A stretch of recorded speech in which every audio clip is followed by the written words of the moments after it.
It's really cool to have him here. I'm excited for you all who haven't to see some of his work. I'm really excited to hear whatever he has to say about how the hell he does all of it. And all I need from everyone in the room is to give him a really warm welcome to the stage. Come on up, Sam.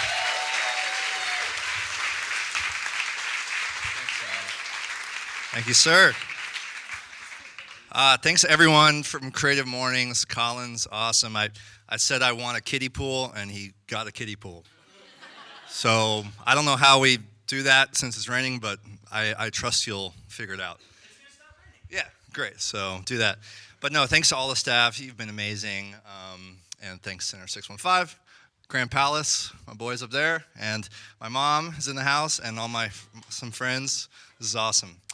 So let's see if this works. I've never, ever done a PowerPoint presentation. Yeah, we're going to start with Mr. Rogers. Who's seen Won't You Be My Neighbor? Anybody? Okay. Great. Yeah, it's just, I'd like to enlist his help to start off today. This documentary is out the Belcourt now, and I grew up on Mr. Rogers. I actually had the fortune of meeting him and being on the show. This is a blurry, that's me there, and that's Fred, and it was on the second to last episode. My mom took me to visit the set, so I had the fortune of meeting him. And recently, the Twitch did a live stream of every episode ever of the show, and I had it on the background. I noticed all these themes coming up over and over again in the show, Mr. Rogers' Neighborhood, and a main one that kept coming up was practice and working hard on practicing what you do. He actually, it keeps coming up in one of his songs he wrote. He wrote these amazing songs. This one's called "You've Got to Learn Your Trade." And he kept singing this all the time. You have to learn your trade. Everything takes practice if you want to make the grade. After practice, you have to learn your job, not simply turn a knob. And it made me think of this other great documentary, Jiro Dreams of Sushi. Anybody seen that? Yeah, it's really fun because it's a great example of the kind of mastery that someone might achieve by doing the same thing over and over for a very long period of time. Of course, we know this idea of 10,000 hours of doing something, which I think averages to 90 minutes a day for 20 years. And I've never done that with anything. That's I've not done that. I play drums, kind of like that. That's how I feel inside sometimes. Yeah. Japanese snacks. But no, I started when I was 11, and after years of on and off touring with friends and bands, I got lucky with a professional gig with Ben Folds. So I've been playing with Ben for about 11 years, and I've played with other people in town and produced people around town as well.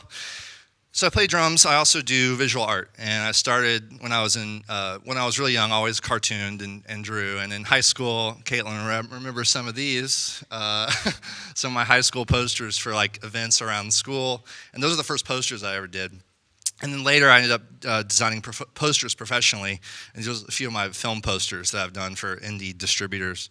And DVD covers and Blu-rays for the Criterion Collection, if there's any film fans out there. I've been doing that. Album covers for local artists. Here are a couple recent ones. Logos and branding for local companies and businesses. Recently, some editorial illustrations for the New York Times. Here's a couple on Trump and Hugh Hefner. And most recently, I launched a children's brand called Sammy. So through a lot of luck and friendships and privilege, I've been able to make a living doing the two things I've been doing all along, which is making music and drawing.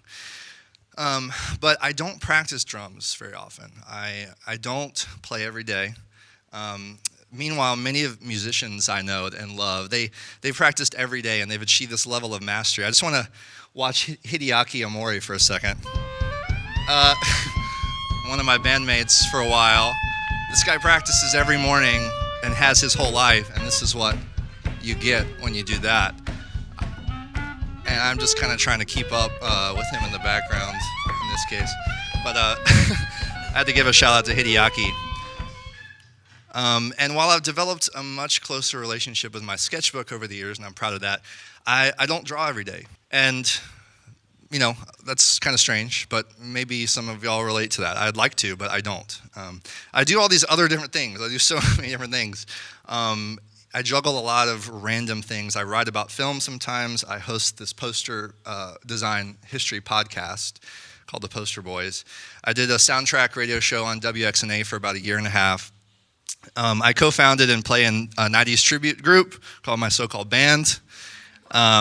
And I did an art show. I curated an art show last year with some people here at the Warren and my friends of Mario Kart themed art. And then I'm developing a movie lovers card game. And just while you can catch my cleverness of what I did there, I'm going to go ahead and tap the next slide so you can't take a picture of my secret game. So that'll be coming later this year, though. I'll need your help with that. So what was intended as an intentional effort to diversify, and do different, if you're a freelancer, do different things, have backup plans, it sometimes left me feeling kind of stretched thin, and I assume that's something a lot of people here might relate to, people who don't just do one thing. So I was thinking, well, what have I done for 10,000 hours? Is there anything I've done in any kind of repetition that has been something I've become better at over time? And I realized that my practice has not really been mastering one or two things specifically, but just a general approach to how I work and live creatively. And it's like a system of ways of thinking or concepts, beliefs, methods that guide like my creative flow and somehow unites and ties it all together. And I guess this is my craft. So before this guy hit the scene, and pushed me to like the 80th page of Google search results. It's so freaking annoying. I always have been known as Sam Smith as my artist name. It's a little pun, but it's also an homage to my dad, who's Dan Smith, and he's an artist. He's one of my biggest influences. It's one of his pieces from the 80s. And I also am very influenced by the work of my mom, who is an artist as well, and just want to mention that, of course. We draw little faces the same way, I've noticed. And my grandfather, who I'm named after, he died young, and I never got to meet him, but he kind of has this legacy in the family of being this guy who just did everything and made things and invented things. And that weighs on me kind of in my life as an influence. But the name Sam Smith works nicely with my love of myth and fairy tale and folklore that I've always had. I grew up with these illustrations of Greg Hildebrand, one of the brothers Hildebrand. Amazing stuff. This is for Wizard of Oz, and also Shelley Duvall's Fairy Tale Theater. Anybody? Cool. So that's what got me into like film and stories and stuff like that. It kind of led me to discovering one of my main heroes, Joseph Campbell. And he talked about how myth and meaning and he talked about myth and meaning and how human storytelling basically gives us this deeper experience of being alive and understanding what humans have always felt. If you think about it, in all stories, it's like real people or imaginary people, it gives us a deeper experience of being alive and what the human experience is and empathy and whatnot. So he's responsible for this popular quote that's always been one of my favorite, "Follow your bliss." So what does it mean exactly, and how does it work? When I talk to people about this over the years, I get the same response a lot, which is like, what if you don't know what your bliss is? The assumption being, you have one thing that makes you happy, and you just do that. But what if it's not that simple for you? And how does this work exactly? It becomes a little problematic and vague if you take it just as an inspirational catchphrase. So I want to think about it a little bit more closely. So I made some little illustrations today, and I want you to consider the idea of your life having its own mythic quality, and like that you have a personal mythology that's your own. So what strikes a chord with you, and what resonates? I like this metaphor because I like music metaphors, and when you're working on a record or an arrangement, if there's any musicians here, you're trying to find like the perfect key or the perfect chord or the perfect interval or voicing for something because it feels a certain way to the listener. And this is why music is crazy, because we don't know how that works. We just know it feels a certain way when you adjust certain things. There's this Ben Folds song. We did this video for You Don't Know Me. I'm just recording that song. We were trying the song in every key. We would move it up one step at a time and just wait till it felt right. And there's something to that I think is really interesting. I started keeping a mythological journal recently where I would just write down the things that happen that are kind of out of the ordinary, like as if your life is a story, and like weird things happen. Like I found a penny on my shoulder in the shower the other day. It was just stuck to. I was like, I picked it up, and there was a brown circle under it, which meant it had been there for like who knows how long.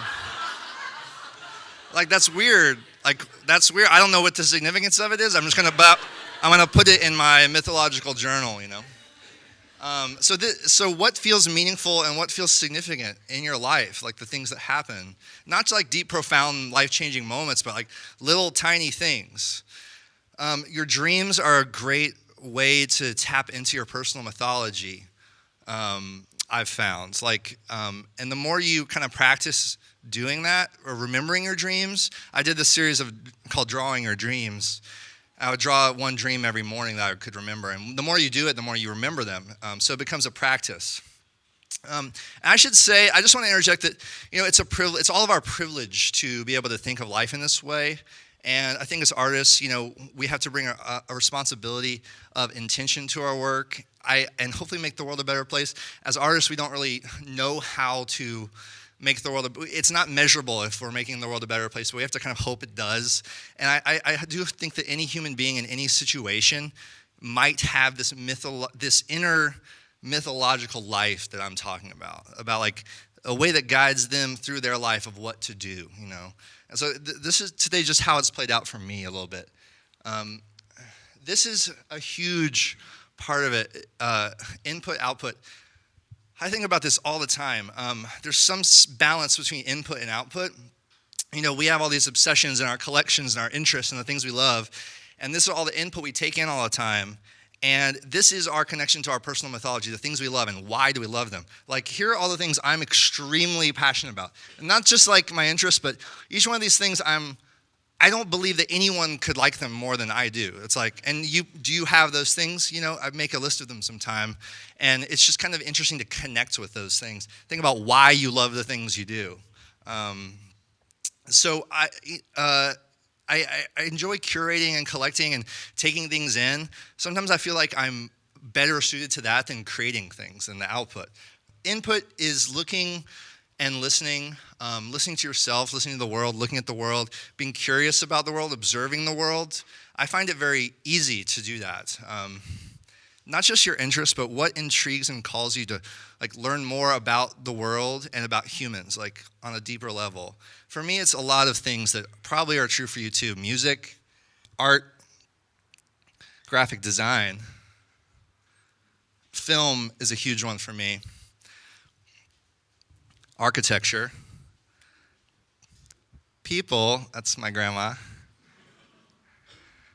The textures and colors in nature, just as you're walking around in the street or in a park, the palettes you see for inspiration. Nature in general, it's been for me lately, especially the big one. I'll come back to that a little bit.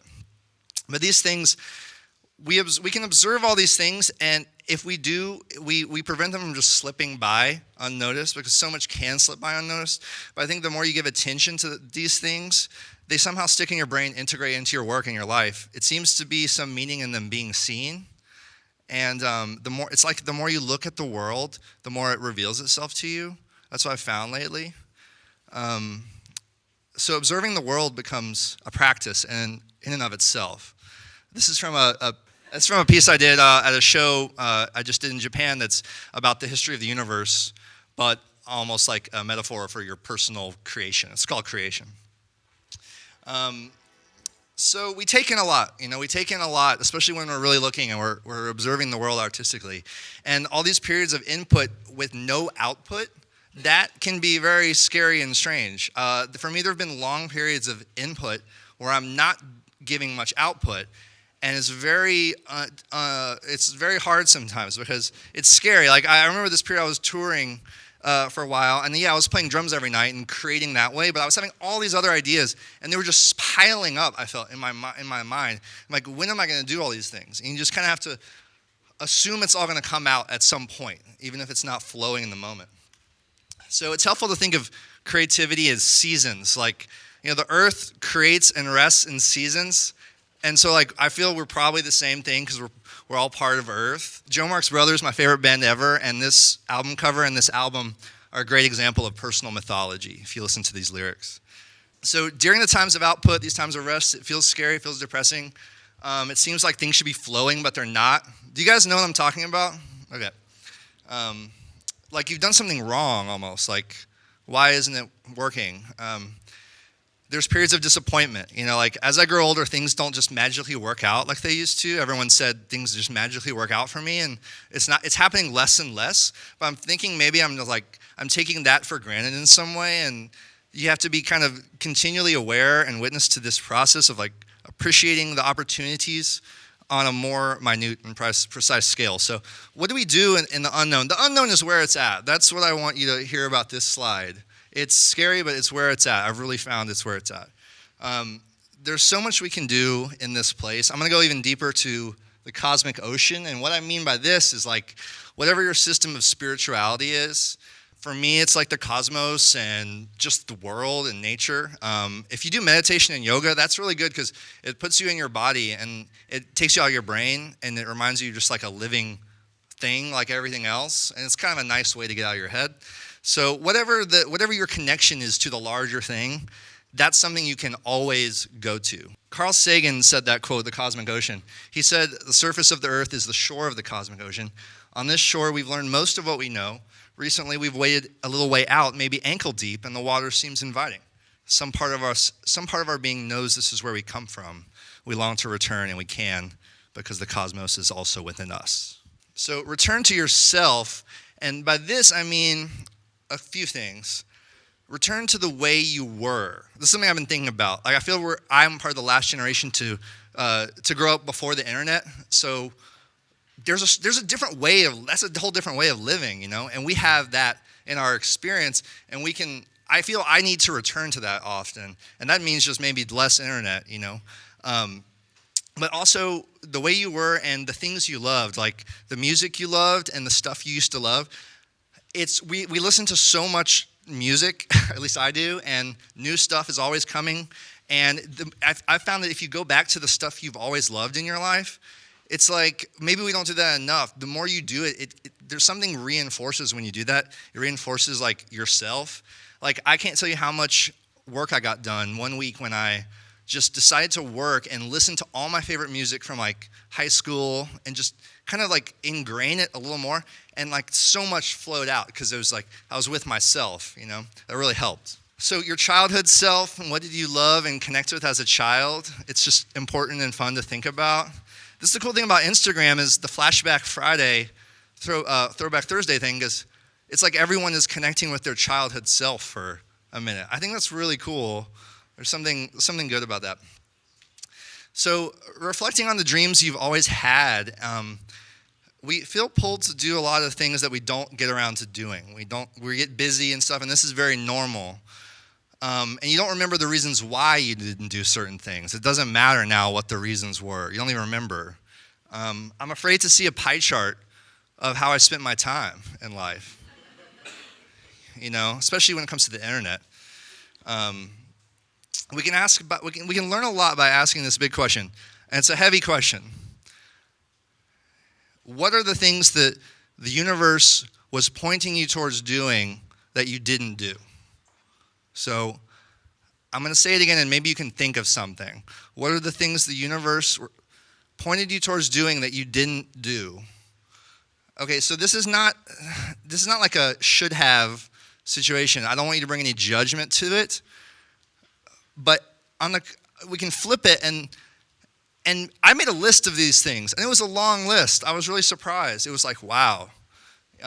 But if we flip it and look at the things we did do that came from those intuitions, that's how we can inspire those decisions to keep happening in the future. Everything, it's not about regret. Everything brought us to where we are. We know this. But I realized that everything that has happened for me is because I did something on intuition beforehand. I know that sounds really obvious, but when you look backwards, that's what happens. That's how stuff happens is you follow your intuition and it leads to something else. So when you're in the flow, like for me, it's about following your intuitions, following tangents and random intuitions wherever they go. I've been lucky to like have my own freelance schedule. Not all of you might not have that, but like yeah. Thanks, Colin. So sometimes it's like having your space in your office set up where you can like do stuff on a whim. Like I lately put my keyboard, my piano right next to my desk. So like if I want to just like start playing a melody or random notes, I can just start doing that. And it's kind of a nice way to break it up. But for me, it's a lot of times I'll have a client job, like a real job, and I have a deadline.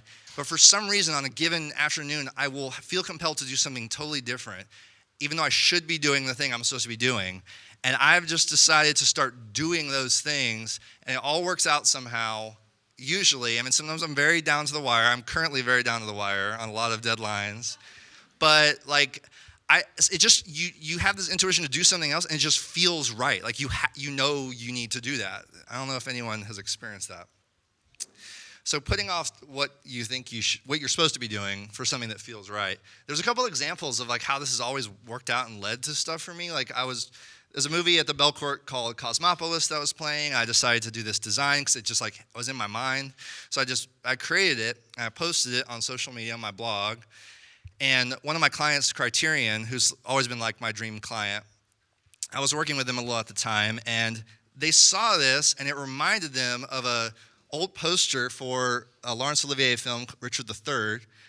Here they are, back to back. And it reminded them of this, and it was a project they were about to have come out where they needed someone to do the new artwork for it. And because I had made that, they asked me if it just reminded them of me, and they asked me if I wanted to work on this.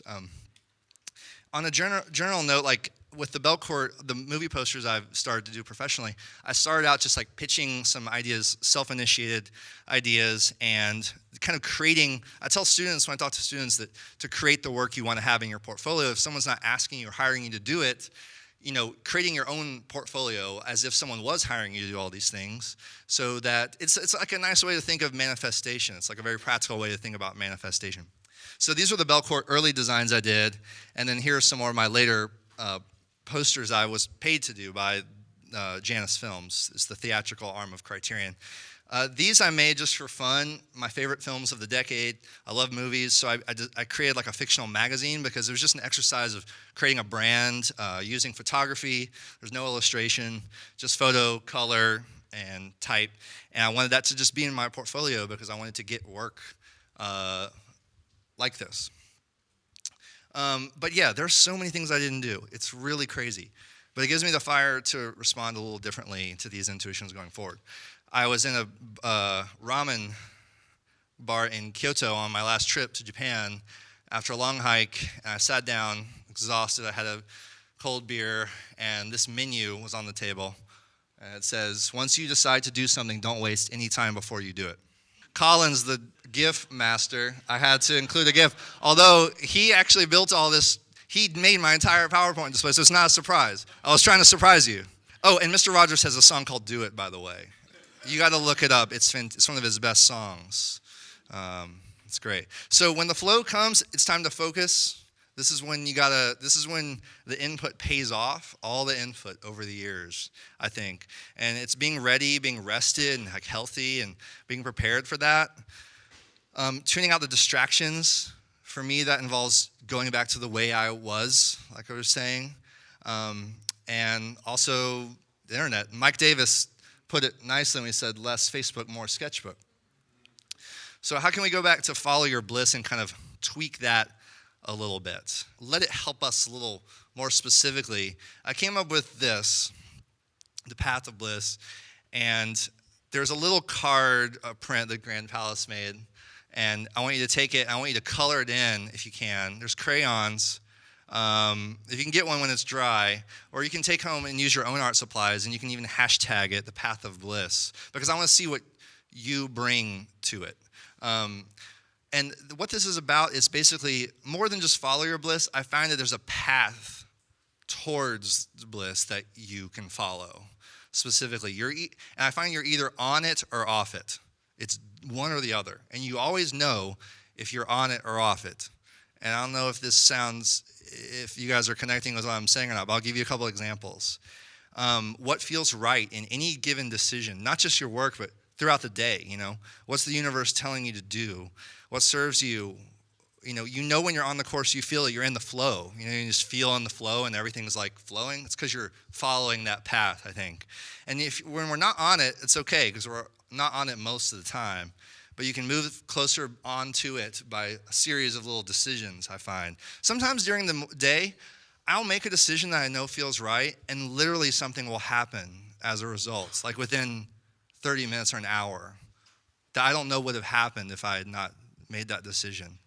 I really believe that is how things work, but that's just my experience.